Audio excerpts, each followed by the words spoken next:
do we know about this deal, this really last-minute deal with Canada's prime minister that he says that he struck with President Trump? Yeah, we're just getting some details. Look, allies around the world, obviously in Mexico and Canada, but also business partners are breathing a sigh of relief. These were sort of set to go into effect tomorrow. I mean, we're talking about sort of coming down to the 11th hour. But look, it was interesting to read this statement from Prime Minister Justin Trudeau, because a part of what he's saying is that they're going to implement a plan that they had already planned to. Welcome on into another episode of the Healthy Discussion Show. I'm just going to give you guys a quick update about what's going on in Canada. Earlier, we heard that Mexico, they fold, right? And you got to think about who's in office. That's the man that wrote The Art of the Deal. I call him the deal maker. He's not trying to go to war. He's not trying to be underappreciated, but he's trying to strike a deal where both parties can compromise and both parties can make profit. At the end of the day, he's about making money. But before I get into this narrative, and before I get into this deep dive, the only thing I ask for you to do is comment, like, and share this video. Comment, like, and share this video. Tell a friend to tell a friend. This is the beginning. This is not the end. Get me to 10,000 subs. That's my campaign for this year. 10,000 subs. And I can't do it without you guys. Also, if you want to take it a step further, I appreciate the people that send me this video or send me this topic, letting me know, hey, do an update video on these tariffs. So I appreciate the audience. Hit the AirTag EMF. I'm gonna pin it to the top of the chat as well. Protect your loved ones, protect your family against electromagnetic frequency harmful rays. Now let's get into the show. Can we talk about it? Implement around the border, suggesting that actually there's not that much that Canada is promising to do that's new. I mean, he wrote about wanting to implement their $1.3 billion border plan, which they announced back in December, which would increase resources to stop the flow of fentanyl, bring more Canadian resources to the border, personnel. He does say that they are making some new commitments. They're going to have a Canada-U.S. joint strike force, it says in this statement. They're going to work on some organized crime, that the Canadians are going to put some money towards this. But what's interesting is this statement from the Canadians is all about border crossings and fentanyl, whereas the president today in that Oval Office. Which is a problem. Do you know this much of fentanyl? They call it fetty in the streets, right? Or confetti or fenty, right? No disrespect to what's A$AP Rocky wife name or baby mom's name. No disrespect to Rihanna and all of that. But that's what they call it, right? And that's killing a lot of people. These opioids are killing a lot of people. So to stop it, to me, that seems to be the aim, and that should be. You want a clean city. You don't want no drugged up city, right? Nothing comes from spray with reporters when he was signing executive orders. Alex, he also talked about how the tariffs were about bringing manufacturing jobs back to the United States, how he was worried about cars being built in Canada. All these moves are strategic moves. If you want to make America great again, you have to implement tariffs, because you got to think about it. How many people sell things here, right? And they tax us for the things that are sold here, but we can't sell anything American made over there. Where they do that at? Yeah, I want y'all to really think about it. Where do they do that at? So the man is doing things from a business perspective, from an economic perspective, from a macroeconomic perspective. He's starting all the way at the top. And then it's going to trickle down. Do you know this move is going to put at least $5 trillion back into the United States market and cut the deficit by that much? Yes, will it be pain before gain? I don't know nothing else without gain. Pain and gain, they're cousins. You got a cousin named Pain, and then you got a cousin named Gain, right? Together, they go further than Wells Fargo. You need it to happen. So I'm not going to say things are not going to go up, but the way I see it is they striking deals so fast. What is there to go up? Now, naturally, you have natural inflation. That's going to happen every year regardless. But everyone want to blame Trump for everything. I don't know why, right? But I guess blame him for all these mistakes that the system has made for years.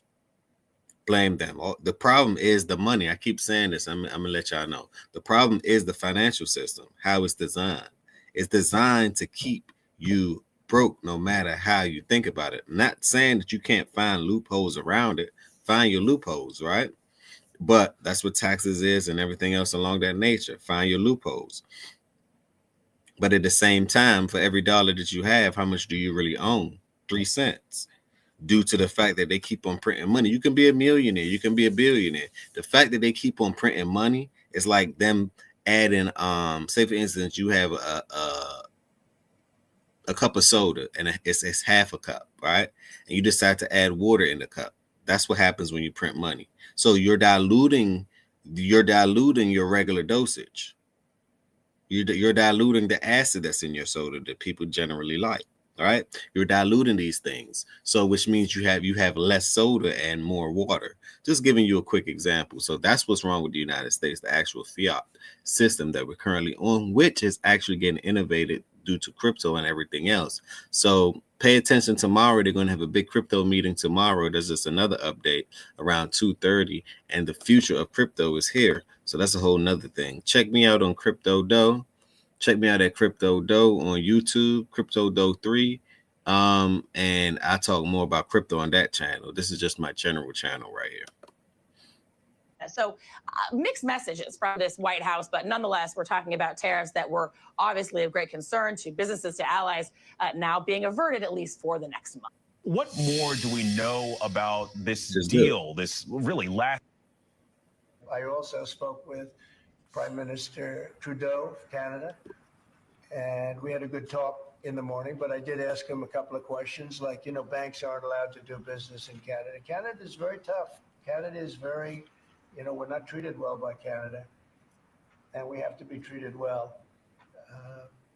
Banks are not, as an example, allowed. Did you know that American banks are not allowed to do business in Canada? Can you believe that? What? And that's one of many things. That's crazy, but Canada can do business in the United States. I see exactly what he was saying. Banks are not allowed to do business in Canada, but Canadian banks can do business in the United States.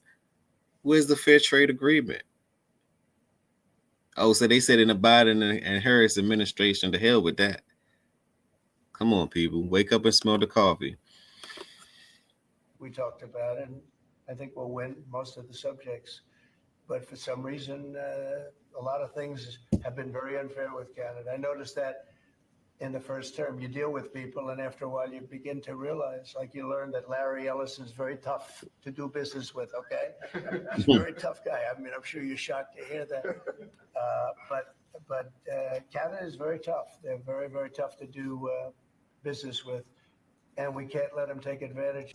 Can't let them take advantage. That's the art of the deal. Never let them take advantage. We can compromise. Compromise meaning that you get something, I get something, and we call it a day. That's what compromise really means. You get something, I get something, and we literally call it a day. Now, let's go on to the next slide. We're going to do about 10 minutes of this. On Canada, when you talk to Justin Trudeau again, is there anything he can give you at 3 p.m. when you talk again to also I don't know. a pause, I don't know. like you said with Mexico? I don't know. We have big deficits with Canada, like we do with all countries. I mean, I look at some of the deals made, I say, who the hell made these deals are so bad? But with Canada, I have a talk with him, and you maybe know or maybe not. We're going to meet again or talk again at 3 o'clock, right after my next meeting, and we'll see what happens. I can't tell you what's going to happen. You mentioned that he could agree to change your mind on the tariff. Well, we can always, but look, what I'd like to see, Canada become our 51st state. We give them protection, military protection. We don't need them to build our cars. I'd rather see Detroit or South Carolina or any one of our Tennessee, any one of our states build the cars. They could do it very easily. We don't need them for the cars. We don't need them for lumber. We don't need them for anything. We don't need them for energy. We have more energy than they do. We don't need them for energy. So I say, why are we doing this? Why are we willing to lose between $100 billion and $200 billion a year? We don't need them. As a state, it's different. As a state, it's much different. And there are no. That's well said. Like, this is how you make America great again, by actually producing production and services in the United States. Like, imagine you having something that said literally it's made in the United States. As an entrepreneur, you would like that. Now, will the prices go up for it being made in the United States? Maybe, but then you can iron that out, right? Once you build the infrastructure, right, that could be ironed out. Just like China, they have the infrastructure for it. That's why it's cheaper. So once we literally build the infrastructure here, we don't need most people. So instead of outsourcing, we can actually insource. We can actually shop locally. It's like going to the local farm. You can shop locally. I think that's ingenious. Tariffs. So I'd love to see that, but some people say that would be a long shot. If people wanted to play the game right, it would be 100% certain that they'd become a state. But a lot of people don't like to play the game because they don't have a threshold of pain. And there would be some pain, but not a lot. The pain would be really theirs.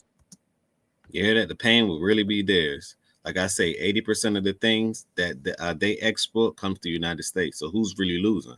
The United States may lose 20%, but they're losing 80% at the end of the day. So it kind of would be in their best interest to come to some form of agreement. As far as it being the 51st state, why not? Why not? If that adds to the American eagle being so strong, then I'm in all agreement with that, right? Because we're looking weak over the world right now. Now we finally are waking up. Y'all woke up the dragon. On that note, who do y'all think is next? China? Hey, China, we're coming knocking on your door. Who do you think is next, right? What agreement will China with Trump and China negotiate and or compromise on? The art of the deal is here. So on that note, I just wanted to give you guys a quick update. Smash that like button, subscribe to the channel, tell a friend to tell a friend. This is the beginning. This is not the end. Hit the link in the description as well as I pinned it to the top of the chat if you want to support the channel even more. On that note, get me to 10,000 subscribers. That's all I ask. Peace, blessings, and love. And y'all must remember, right?